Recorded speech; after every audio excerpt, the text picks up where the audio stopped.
Good morning, ladies and gentlemen, and a very warm welcome to this Governors for Schools webinar.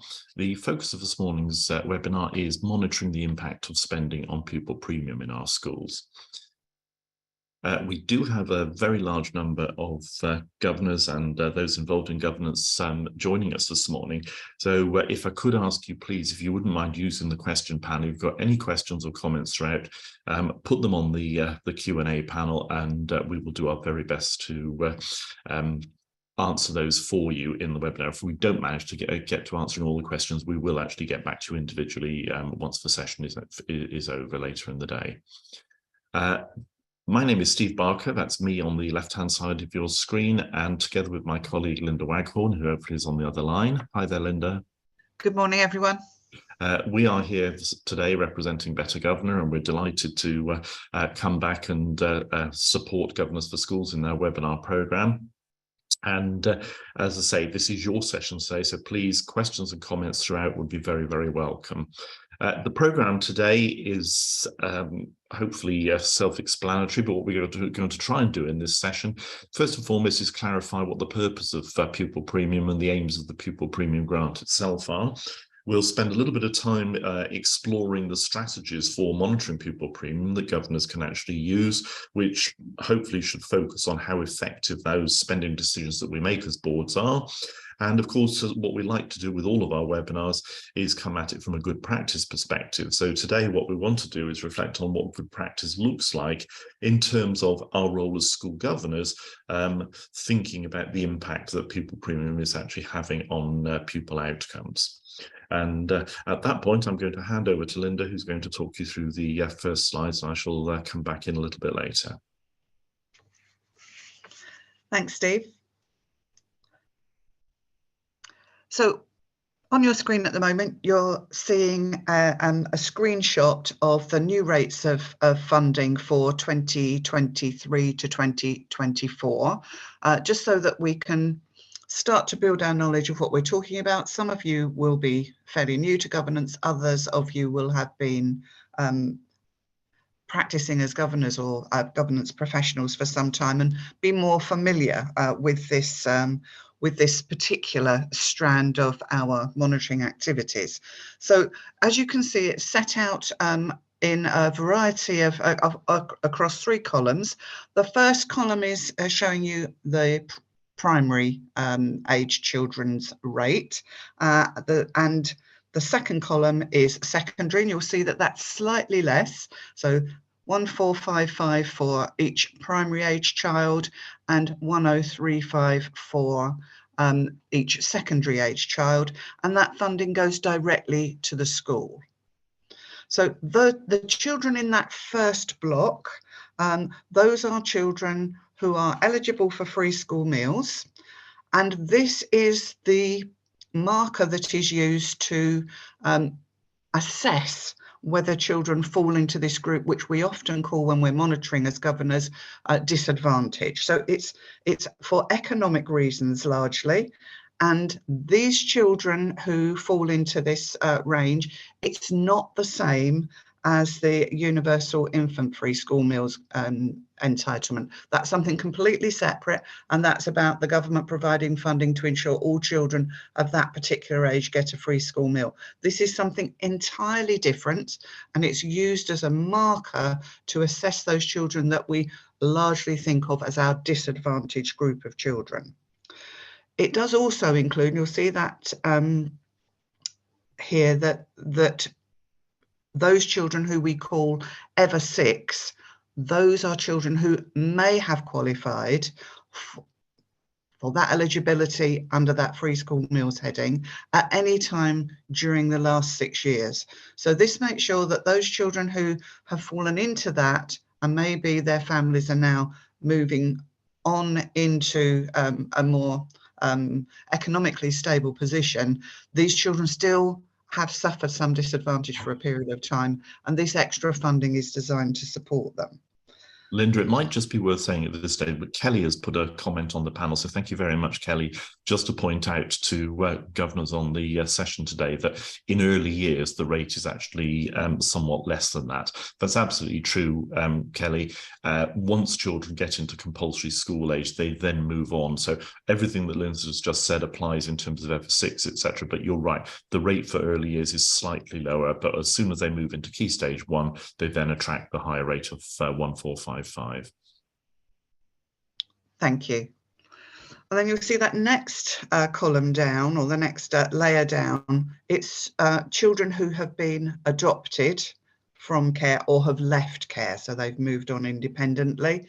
And this is paid at a higher rate, and it's the same at primary and secondary. So 2530, again, this funding goes directly to the school to support those children in their learning. And then the last group here are children who are looked after by the local authority.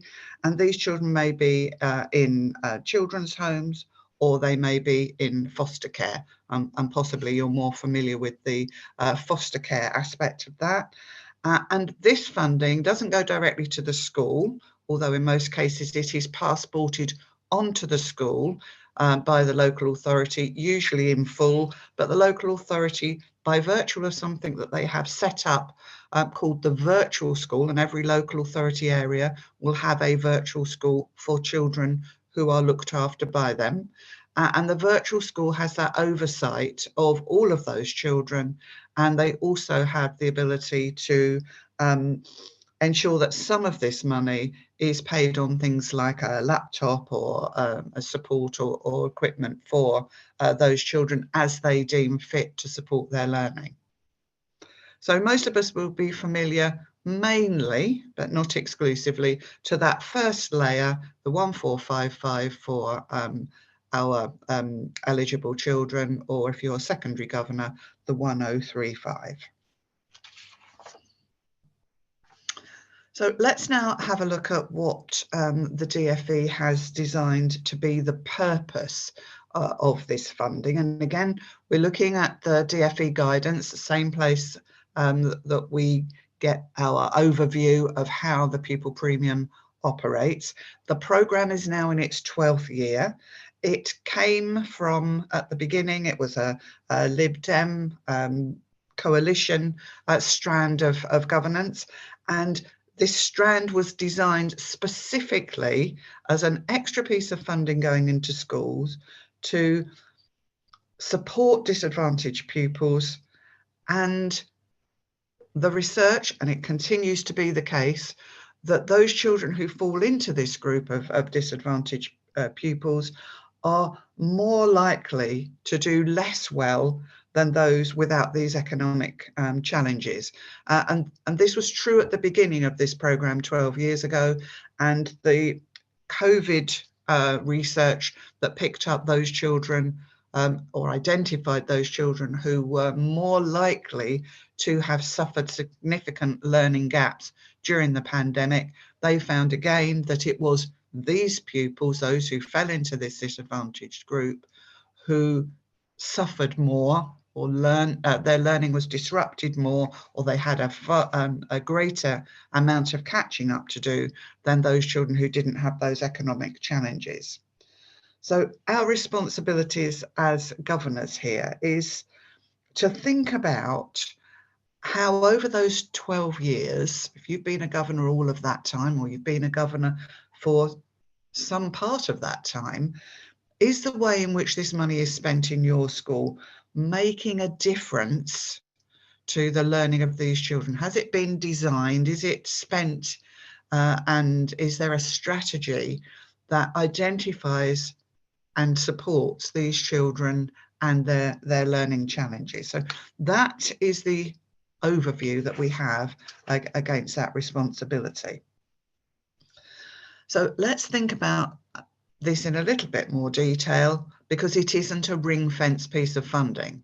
So it isn't for the school to only spend on children who qualify from their eligibility criteria, but it is for schools to decide, so their power is with the school, which activities to spend their pupil premium on, and that includes the recovery premium, the COVID recovery premium that is now exclusively directed to those disadvantaged pupils. And the documentation from the DfE sets out a menu of approaches which are supported by research, and there is an expectation that the school will have taken account of this framework and they will have looked at the guidance and selected appropriate approaches, menus of activity. And this is the way in which the government expects schools to design what happens to this funding. So because school leaders decide, this becomes an imperative activity for governors, because you are holding the school to account about whether they have actually used this framework, made use of the research, and are making a difference. And there's never been a more important time to do this, because as well as the disadvantage that we have seen over the continuing period of this funding, we are now even further challenged by the cost of living crisis, and therefore a greater need for support across possibly a wider range of children. So it's very important that as governors, we understand what this is meant to be spent on, that we ensure that it is making a difference. And I think it's true to say that governance oversight is patchy in some schools and could be better. So let's have a look at that menu of approaches. And so this again comes from that overview document. The largest group is that group that's eligible for free school meals. And we've just decided that that economic disadvantage is wider than possibly those that have always qualified in this group. So at the beginning here, we've got that first area. It's a graduated approach that we're looking at, the high quality teaching, and there's been a real focus on understanding that if you put a high quality teaching process in place, if you make sure that these children are in front of a good teacher every day and that the learning is tailored to their needs, then this will have the greatest impact in supporting their learning overall. So this high quality teaching is the first level approach to this. And there are a number of things that you can see within this menu of activities that are all based on research. And it is about ensuring that teachers are well equipped, making sure that staff are able to and supported to use the right sorts of resources and technology and teaching approaches to get the best out of providing support for these children. The second group is that targeted academic support. And here it's about understanding what the needs of that group of pupils are, or groups within that group of disadvantaged pupils. Are there greater areas of loss, learning loss, or is there a need for greater support for some children?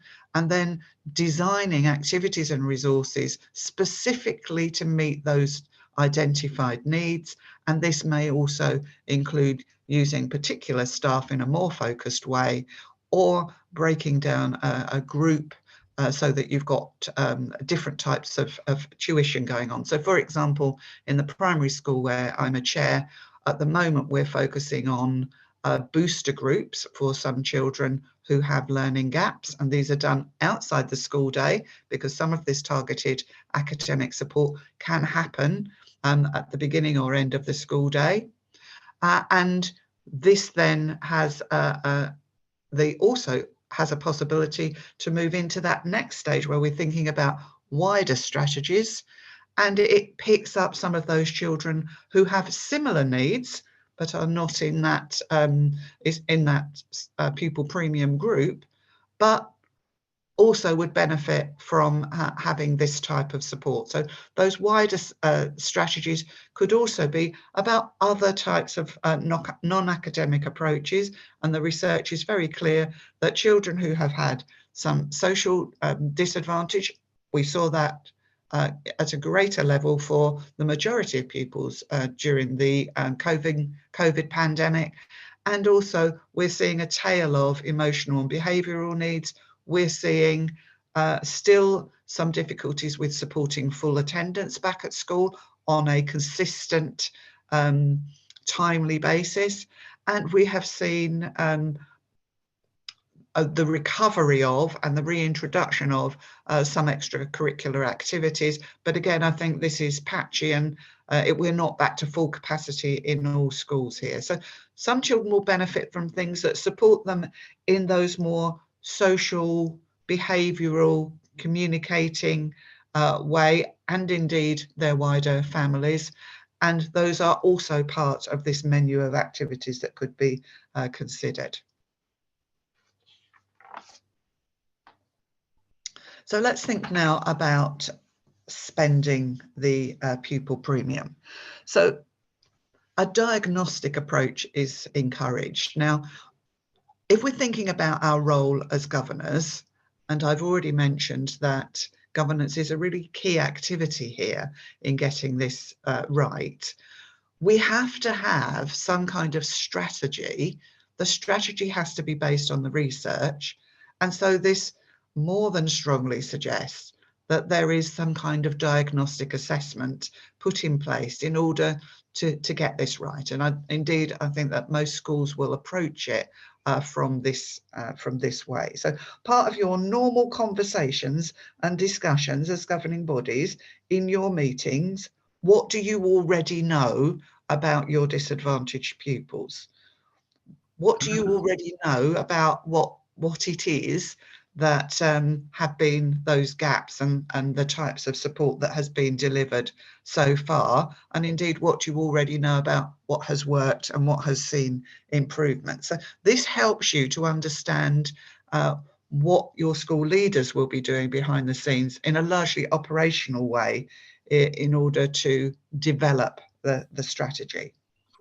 Got a question on the panel at the moment, Linda, from Martin, which I think is worth putting in at this stage. Martin's saying, with regards to the menu of approaches, how do we balance the issue of just using the funds for the benefit of the whole school versus specifically using funds for those who the funding was provided for?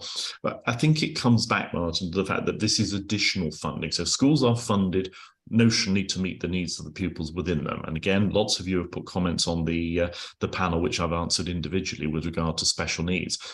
This funding only applies to pupils with special needs if they are attracting pupil premium as well.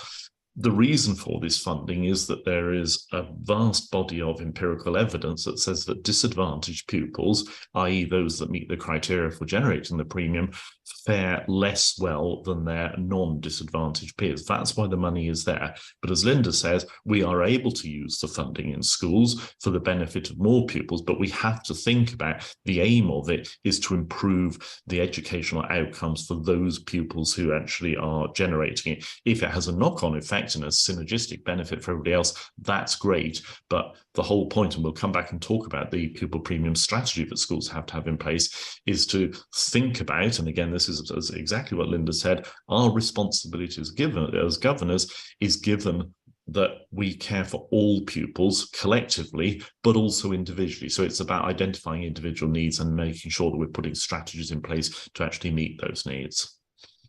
And I think if I jump to the other end of the spectrum here and said that what we can't do as governors is allow this funding to just drop into the school budget and become part of the school budget spend. There does have to be a focus on, are we doing our best to support those pupils for whom this funding is designed? And we are holding the school to account for that, better outcomes for those pupils. And we will already have had some data that shows that those pupils are doing less well because they will be a distinct group within our school. And it is our role to ensure that we do that holding to account effectively, because it is the right thing for those pupils. And at some point, we will all be held to account collectively, school and governing body, for whether we've done that correctly by an Ofsted inspection, for example. But we do that at school level because it is the right thing for these pupils. So the Education Endowment Fund is the research body that is signposted, and we are encouraged to use that documentation. This is an example of, and I appreciate that it's quite small and you might not be able to see the detail here. But again, this is linked to that previous slide, bit more detail about what your school leaders should be looking at.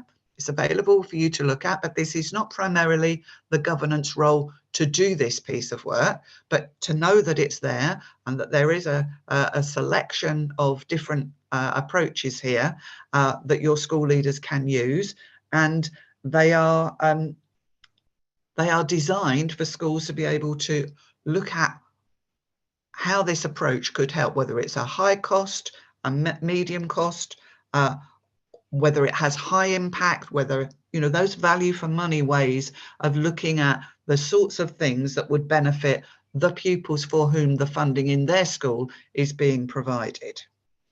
So the idea that a spending plan is the result of this activity at your operational level, focusing on those greatest challenges, so the diagnostic approach, setting some targets that are both ambitious, so we want our pupils in this group to do better as a result of these measures. There should be realistic targets set, and as governors we can only monitor what those targets are actually saying. So they need to be clear to us as governors what those targets are in order for us to monitor effectively. It should allocate the funding based on this evidence and identify the most likely delivery outcomes. And we are always asking ourselves as governors, is this going to make a difference? It's about not doing what we've always done, because we'll get what we've always got. And certainly, if I go back to that booster classes that I mentioned earlier, the initial plan last year with the spend was some preschool activities designed to support those children and give them a breakfast. But it was very poorly taken up by our disadvantaged families. Getting their children to school on time proved a difficulty normally, and then bringing the school day even earlier, that didn't work. So very quickly our school leaders said, we need to change this. We've got some data now that shows this isn't effective. We need to make a difference. So again, it's about asking those questions and the school leaders thinking, okay, let's approach this a different way. So the booster classes were put in after school, and a much greater take up as a result. So this is about a constantly living piece of work that needs careful monitoring and needs some bold approaches sometimes, and schools being able to say, this isn't working, we're going to change what we're doing, and this is what we've learned as a result. So just to wrap up this part of the session about introducing the strategy, the targets and the objectives, we need to think about our normal way of working as governors. What do we already know? Let's reflect on this monitoring of our disadvantaged pupils is part of our normal way of working in our meetings. These three questions are designed to generate some reflection about what you know already. So do you know what the greatest challenges for your disadvantaged pupils in your school are? Your school website will have the Pupil Premium Strategy in place. It will have needed to have been agreed by the 31st of December. Do you know what those targets are? And do you recognise that they are both realistic and ambitious? And how do you know that your school has used that evidence to inform the decisions they made? So this was likely an agenda item in the autumn term, and it's likely that you have got at least a basic understanding of those things that the school has put in place. If not, go back and have a look at your website, and there'll also be a history of some of those aspects in your minutes if you're a very new governor. But this is designed to provide some reflection and deepen your knowledge about what you need to do as a governor in order to monitor this effectively. And at this point, I'm going to hand over to Steve, and he's going to talk in a little bit more detail about that monitoring set of activities. Thank you, Linda. Yeah, just before we move on, there's a question on the panel from Stephen. Thanks very much, Stephen, for your question. Stephen's asking, if pupil premium children are making better progress for non-pupil premium children, should we consider with these activities? I think that's a great question. I think the evidence suggests that it would be highly, highly unusual if that were the case for all of them. But in all of our schools, there will be the chance that there are some pupils who are making very good progress. I think if that's the case, we then go back to to that menu of approaches and maybe perhaps consider some of the wider strategies that Linda mentioned. And we're going to come back and talk about those in terms of examples in just a few minutes. But I think we have to look in the round at the needs of these pupils. And whilst they might be performing well academically, are their social needs being met? I mean, there's a reason why they're actually generating the pupil premium grant. They might be, very able children, but are they getting the same social opportunities? So it might be that the school is using some of the pupil premium for academic strategies that support a very wide spectrum of youngsters in the school, but there's some very specific activities, perhaps funding enrichment activities, visits off out of school, etc., supporting the cost of extracurricular in school. So I think it's not a straightforward answer, Stephen, so apologies for that, but I think it's about the school understanding, and therefore us as governors ensuring that the school understands the full spectrum of need of all pupils.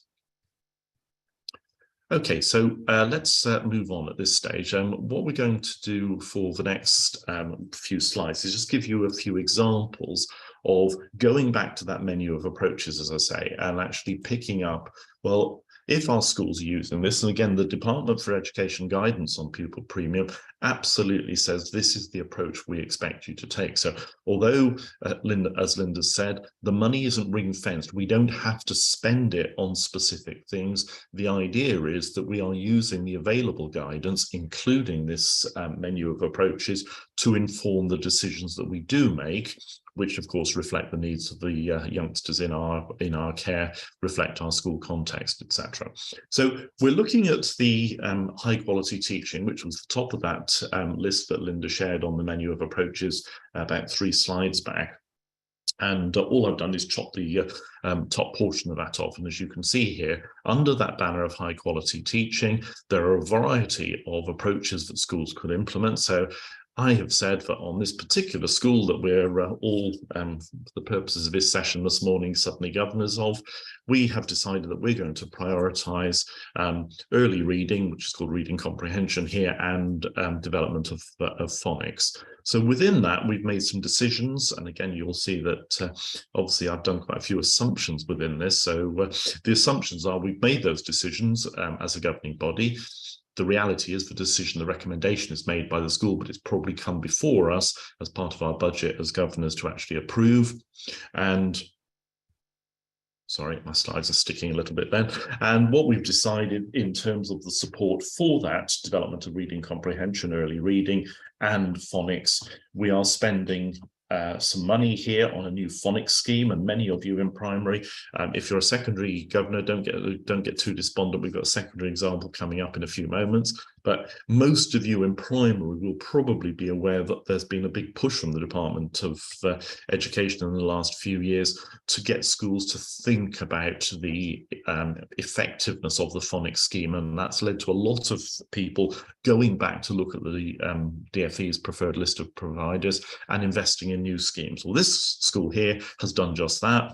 It's not a cheap thing to do. It's cost £12,600. They've also spent money on professional development, training for staff, spent money on new books, and then there's some non-contact time for the reading lead. Now, obviously, the reading lead is a title that you might find in, probably more likely to find in primary schools. It might be the head of English or perhaps the second in command in English department in a secondary school.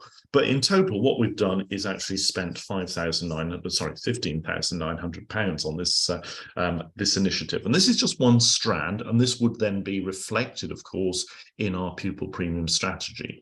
Now, Linda's mentioned the pupil premium Premium Strategy already. We're not going to spend a huge amount of time on that this morning, as we've actually talked about that in the past, but every single school, be you an academy or a maintained school, has a statutory responsibility to publish your Pupil Premium Strategy on your school website. So if you're not familiar with it, it's a mandated template as well. So just go onto your school website, have a look and just understand what the various aspects of it are. But you will see that that sinks in pretty perfectly, for obvious reasons, with some of the things that Linda and I have shared with you today, not least of all that the decisions that are made in schools should be evidence-based.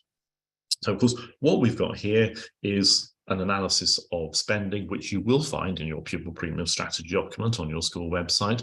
But I think it's also important to say at this stage that the whole thrust of this session today is actually about monitoring the impact of spending. We're not coming at it from a financial monitoring perspective. Yes, I'm telling you here that we've spent nearly £16,000 on it, but we want to monitor whether we're getting value for money, not the fact that we've still got X £100 left in the budget, etc. So financial monitoring goes on elsewhere in a different meeting, etc. But what we're focusing on is saying, well, as governors, how do we know that this is money well spent? So on the next slide, what we're saying is, okay, we've said that our chosen strategy is about improving reading fluency and the teaching of phonics. So there's the kind of things that I'm suggesting, and this is not intended to be an exhaustive list at all, but the key elements that I'm suggesting as a governor that we should be monitoring if this is our strategy. Firstly is, are we seeing any improvements in phonics check outcomes? And again, if you're new to governance, or perhaps if you're in a secondary, you may not know this, but one of the punctuation points in a child's career in school in terms of the testing and assessment regimes is that at the end of year one, every single child must go through a phonics check to see where they are in terms of their understanding of phonics, the implications that has, of course, for their grasping of early reading. So those checks must be done for all children at the tail end of year one. And if the children don't get to the expected pass rate, they do it again at the end of year two. So this is a great way of looking at data and saying, well, okay, as governors, are we seeing, and again, this isn't a very nice way of describing it, but ultimately what we're saying is, are we getting a return on our investment? We spent all this money on improving phonics teaching and improving reading fluency of the children. Is it working? That's one strand of it. What we want to look at, of course, is not just the academic outcomes in terms of attainment, but we want to look at what that represents in terms of progress. So, of course, everything in education should be about what's that child's starting point and how far have they travelled to where they are now. And of course, we might do that by looking at individual children's reading levels, results in standard attainment tests, etc. All of this is very much looking at it from a quantitative perspective. Have we got data that says, yes, this is a strategy that's worked? And hopefully you can see that this fits very much into the sort of feedback that we might get through head teacher reports, for example, or end of year assessment roundups. Then we come on in the third and fourth bullet points, of course, to get into more qualitative ways of actually looking at this. And we should not, data isn't always the answer. Data often helps provide insight. We always say when we're doing training for governors on data, data doesn't give you the answers. All it does is fuel questions. So there is value, absolute value in data, but there is considerable value also to be had in qualitative feedback. So thinking about the impact of the Jolly Phonics scheme, that's the name of the phonics scheme that this particular school has decided to actually invest in. What difference has it made? Are we actually seeing evidence from teachers and maybe from learning walks ourselves that we've been on as governors? Are we seeing that children are actually enjoying the lessons? Do they like the resources? Are they inspired and motivated by the sort of books that they're actually being encouraged to take part in reading as an integral part of this particular phonics scheme? And then the last one, what about the feedback from staff? We said on the previous slide that we've invested in professional development, CPD, continuous professional development, training for teaching staff and also teaching assistants who'd be participating in this. What impact is that having on them? Are they enjoying it? Are they seeing it as worthwhile? Have they got anecdotal stories to share about individual children's progress? Now, the big caveat on all of this, of course, is of course, we're interested in all children, but we don't focus on individual named children. We should never do that in anything we do as governors. So we're looking at this from a strategic viewpoint, but of course, coming together from head teacher and other members of the senior leadership team monitoring is that summary, which is built up from all of those little anecdotal pieces of information relating to individual children. So it is important to us.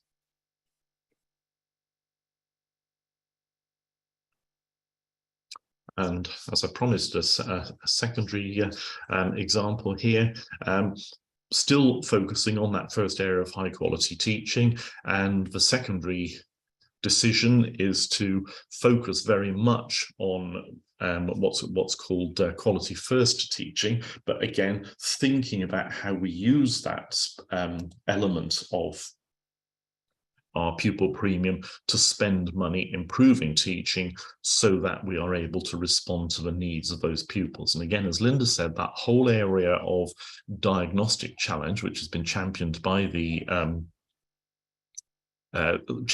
Education Endowment Foundation, is very much the bedrock of this. It's what everything else should be constructed upon. So this particular school decided to focus on that, and where they're focusing their spending is first and foremost putting some support in for quality first teaching. Now, an awful lot of that, of course, will be perhaps focused on intervention strategies, coaching techniques and things like that for staff, supported through, again, ongoing CPD, that continuous professional development for not just teaching staff, but other staff who are involved in teaching and learning.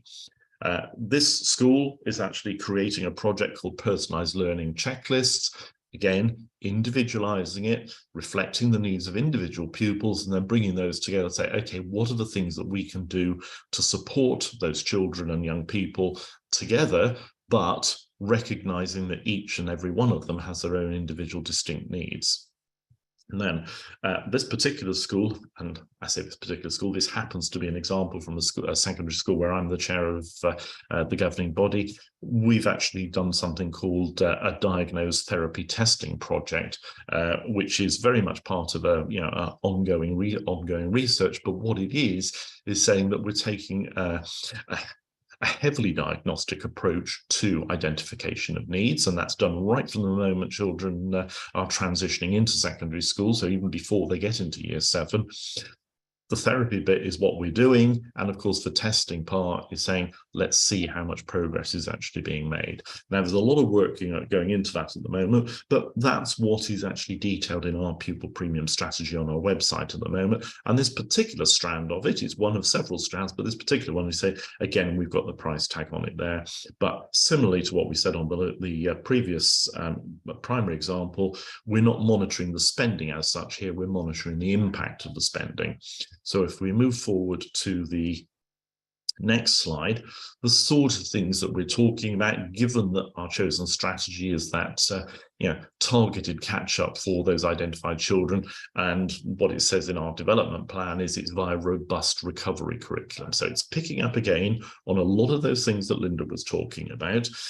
Recovery curriculum, something that was triggered, of course, by the dark days of the pandemic. I mean, we're not pretending we're fully over COVID, but the impact of it is still being experienced in our schools, of course. So as governors, what we're actually monitoring, and of course, I say as governors, what governors are monitoring and what governors should be monitoring also is what the leadership team of the school should also be monitoring.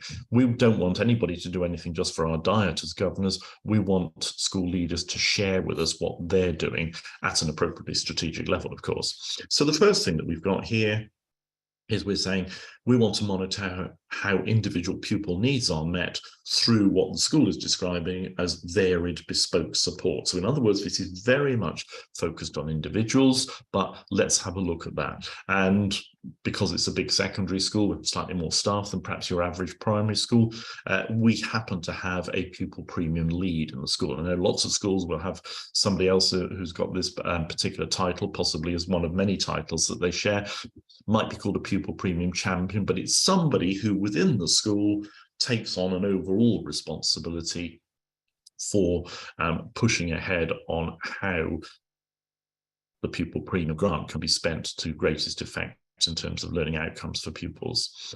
So we're also saying that we want to look at how those personalised learning checklists actually inform not just the overall intervention strategy, but what's happening in terms of class teaching for those individual pupils and those individual interventions that they are benefiting from, or hopefully benefiting from, that certainly are being made available to them from an opportunity perspective, but is that actually having an impact as well? Now, of course, one of the things that we can look at there in terms of the source of that evidence, if that's what we want to monitor, would be the overview of planning.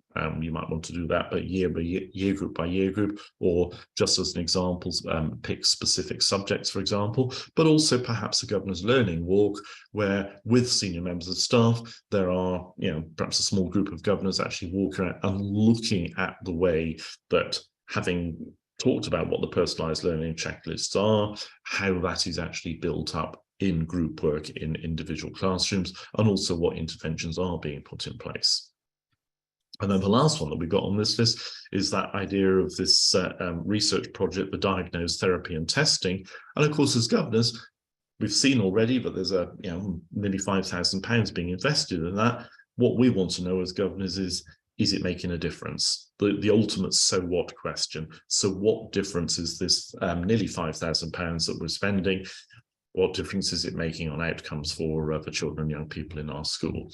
And again, because we've got a pupil premium lead here, we would expect perhaps some data analysis on that. We've got a very highly diagnostic inspired tool that we're using, so we would like to see some fairly accurate predictions in that. But what does that mean in reality in terms of outcomes for those pupils?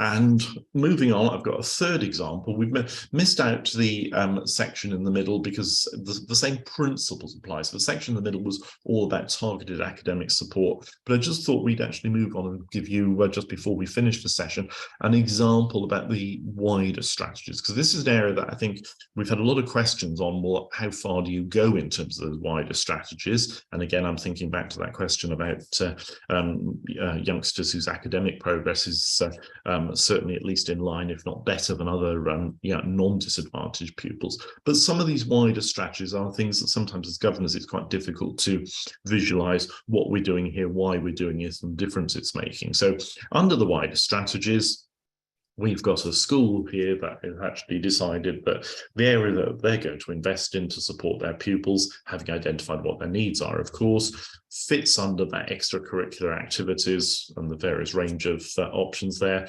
as well as, and again, this is something that Linda touched on a little bit earlier, that after hours extended school time. And it says including summer schools. I mean, the example I've got here doesn't focus on summer schools, but it is about after hours.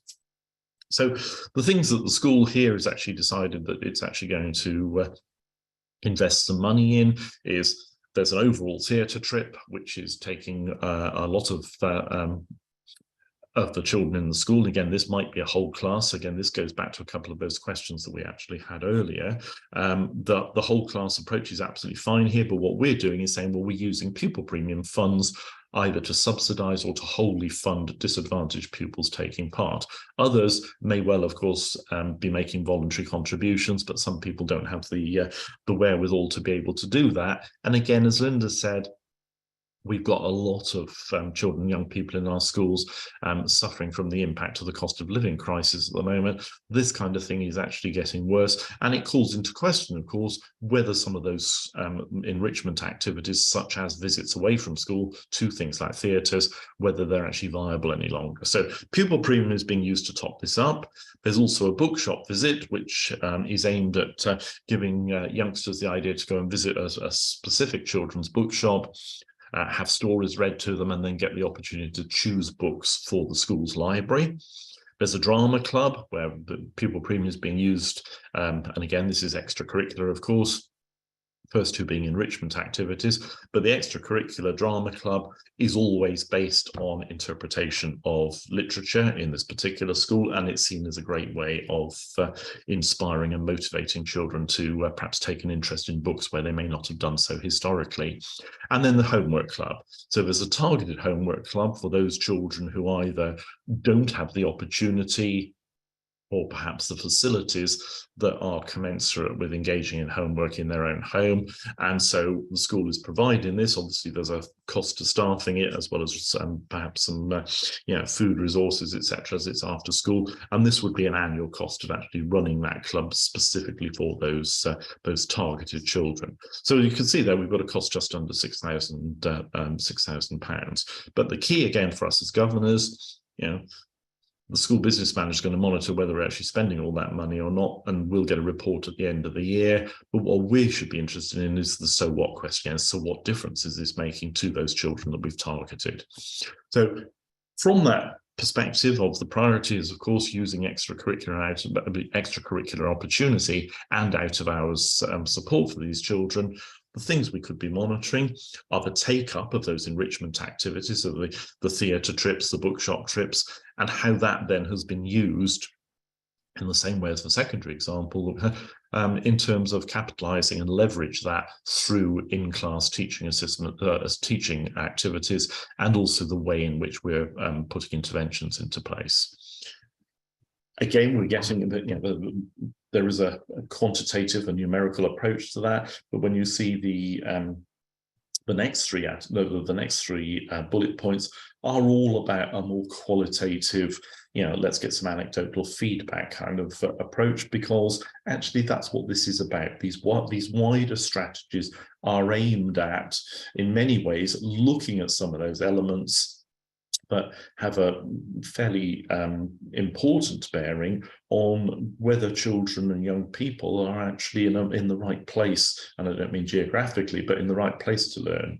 And so we can see that a lot of the feedback here is actually going to be anecdotal. So we want as governors, or we should want as governors, to know, have the schools seen any changes in attitudes of some of those children who perhaps weren't particularly disposed to take an interest in books before, and most certainly weren't reading regularly either at home or at school? Have we seen that change as a consequence of what we've done under that umbrella of wider activity?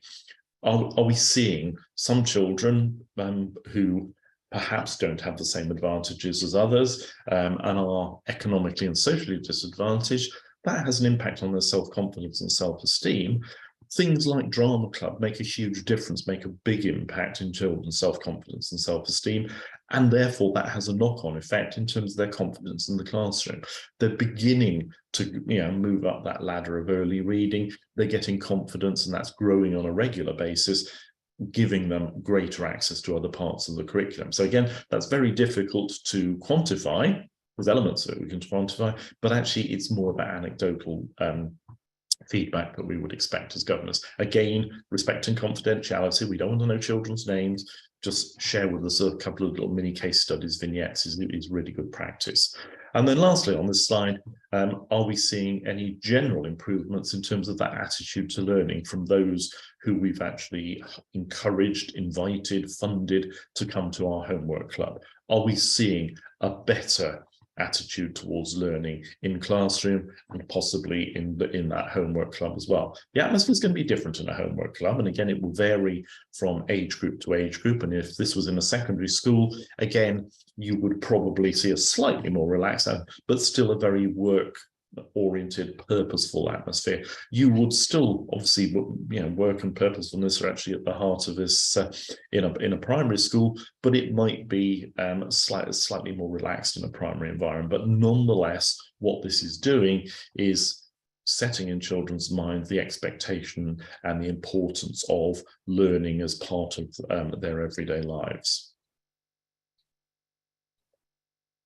And then, just as a pulling the threads together, really, what I've got on this last slide here is just that opportunity that is represented by the annual publication of the Pupil Premium Strategy. And as Linda said, it's a statutory requirement. It's got to be on your school's website by the end of December every year. So this is something that hopefully most of us have actually just been through. It might have been confirmed in a meeting earlier this term. It may have been confirmed just before the end of the autumn term. But I think the key point I wanted to make on this is that the Pupil Premium Strategy, because it's an act of compliance, Our role as governance is underpinned by compliance, of course. This is not a tick box activity. We shouldn't just say, yes, head teachers told us the Pupil Premium Strategy is now on the website. Great, let's tick the box and move on. That's not what this is about.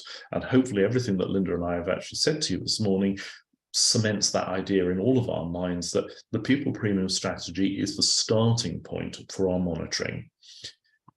One of the things it does, of course, it lays out all of those barriers to learning, all of those challenges that we're trying to overcome when we're looking at those diagnostic tools and then informing our strategy for the next year. That's great, but we absolutely need to do that. And Linda's talked you through that. What I'm saying is part of that Pupil Premium Strategy is also, if you like, a resume of the previous year. How successful were we in meeting the objectives contained within our strategy? And that's a key part of us as governors thinking about the impact that our spending decisions on Pupil Premium have actually had.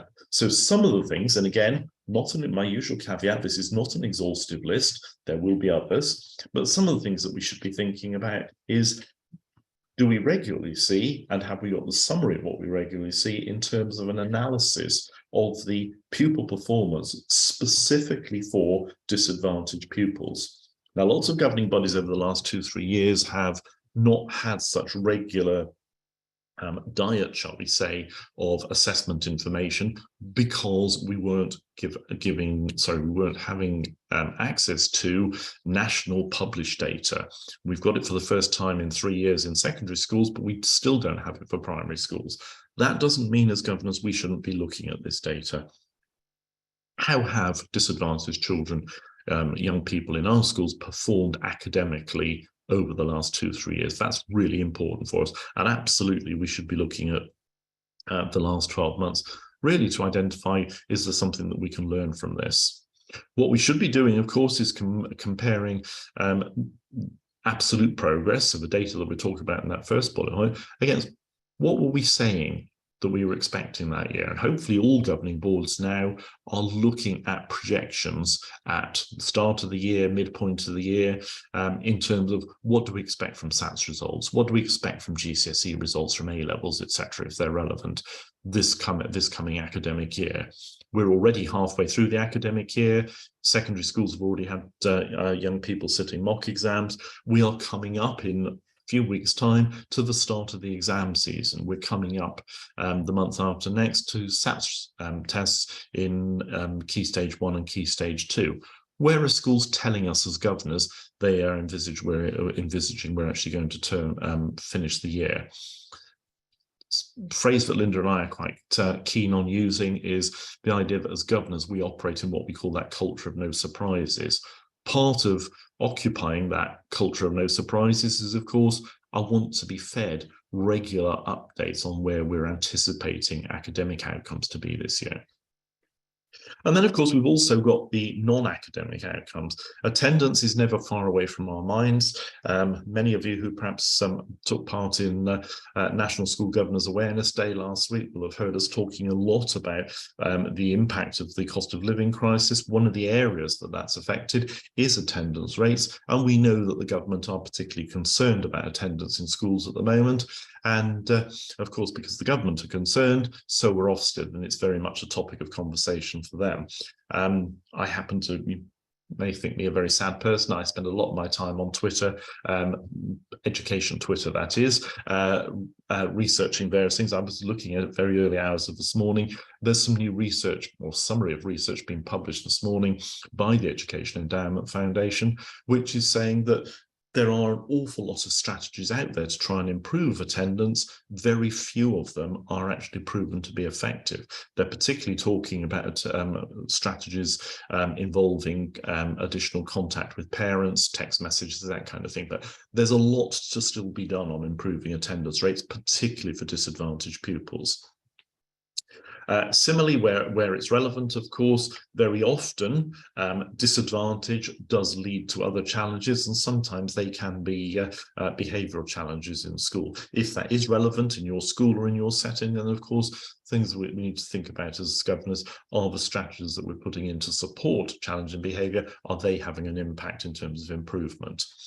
Participation levels, that might be in enrichment activities, after school activities, extracurricular, anything like that, are we seeing that? It might be about participation levels in classroom discussions, but youngsters who are not fully participating, and again, might be because of factors like self-confidence and self-esteem, etc., that is going to have an impact on outcomes. So it is something quite rightly that we should be focusing on. And again, it's nice to have that anecdotal evidence that talks about positive attitudes, well-being, and other elements of factors that as governors we should care about as far as our individual pupils and our collective thoughts about pupils are concerned, that might be impacted by our expenditure decisions on pupil premium. Now, that brings us to the end of what Linda and I wanted to say. We have a few minutes left if there are any outstanding questions. I don't know whether there are any on the panel at the moment, Linda, that we could raise at this stage. Yeah, there's a couple that I think would be useful for us to just consider.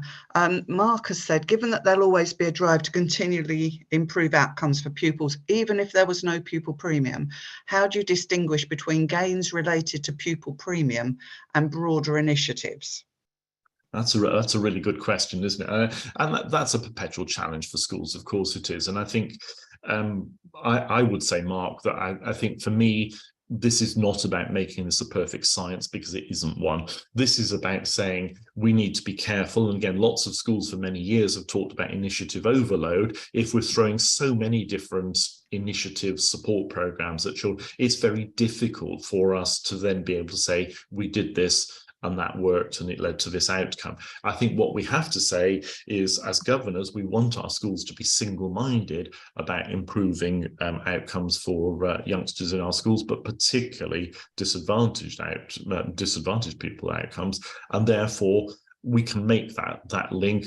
It's never going to be, empirical evidence, of course it isn't, but if we've got improved outcomes, we must be doing something right. But I think it's incumbent on all of us to think about our teachers, our teaching assistants telling us that it's easy to make decisions and actually affirm our decisions by looking at data sometimes, but actually, are we getting anecdotal feedback to back those up as well?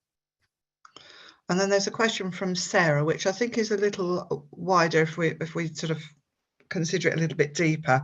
She's asking about data relating to parent-carer influence on pupil premium, and if there's some evidence-based ways of engaging parents in supporting their children's education and learning.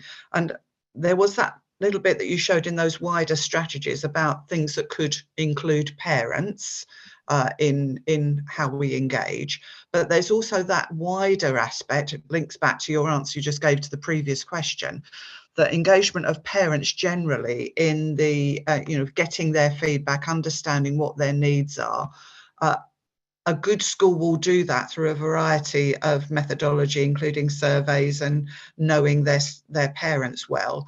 But in supporting those parents of children in receipt of the pupil premium, it isn't a different exercise. It is part of that wider diagnostic that we talked about earlier. Would you agree, Steve? I absolutely would. And I think a good example there, I shared the primary example of the early reading and the phonics scheme. One of the things that the infant school where I'm chair of governors actually did, yes, they had the parental information evenings all about the new phonics scheme and what that was going to be, what parents were going to see coming home, etc. That was a whole school event. But then what the school did was follow up a targeted number of families who perhaps either didn't engage in that whole school event, or perhaps who the school was very well aware of might struggle to engage with it in support of their children who actually fall under that banner of disadvantaged and pupil premium generators, but also others in that wider area, and that could include pupils with special educational needs. So I think it's fair to say, and I think you're right, Linda, there's a lot of crossover with a lot of these questions here. It's very difficult to isolate individual strands of this, and actually, if I think about it, I don't think we should. What we're saying here is our overall aim is improving pupil outcomes. That's focal point of everything that we do as governors, of course. That's why our schools exist. And therefore, I think it's perfectly okay to say, well, it looks pretty likely that that worked effectively. Here's the evidence. But of course, there's everything else that we do as well. Okay, well, that just about brings us to our close time for this morning, folks. I'm aware that there are one or two questions on the panel that we haven't answered. We will get back to you individually by email, if that's okay on those. As I say, we have had a very large number of governors with us today, so thank you very much for that. But obviously it does provide a little bit of a logistical challenge for Linda and me in terms of trying to answer all of those questions. I did say on the panel to a couple of people we would give you the URL for that Pupil Premium guidance. The links are on there to the Education Endowment Foundation documents as well. They're actually contained within that particular document. So all that remains. The only thing I'd add, Steve, there was a couple of questions about attendance that we didn't ignore, but I think that possibly is fruit for another session at a later stage. Absolutely. Okay, all that remains for Linda and I to say to you then, folks, is thank you very much indeed. Thank you from us sincerely for all of the questions. It makes it far more interesting if you engage with us, so we sincerely thank you for that. We do hope that you'll come back again soon for not just Better Governor supported sessions for schools, but all of the other incredibly valuable webinar sessions that Governors for Schools provide for you. And it's pretty grey and murky where I am, but at least the snow's gone this morning. So whatever you're doing, be careful, but enjoy the rest of your day, folks. Thank you very much indeed. Thank you and goodbye. Bye-bye, everybody.